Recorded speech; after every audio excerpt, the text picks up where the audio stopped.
Hi guys, so ayan, naka-face reveal na siya sa TikTok niya. Patingin. Wait lang, wag na.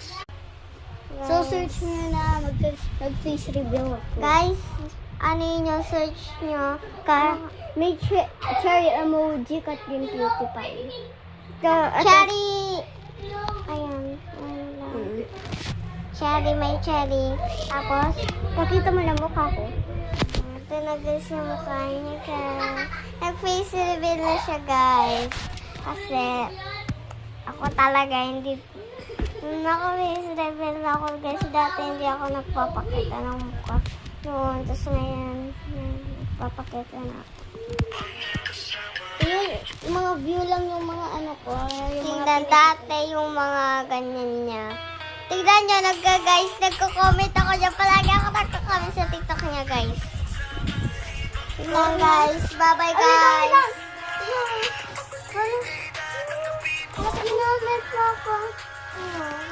Kita. Ang gusto pa. Gusto panoorin nyo ang gaganda ng mga view dito. Dami rin akong Kala ko talaga may views. Ang laki ng views nila. Yun lang, bye-bye.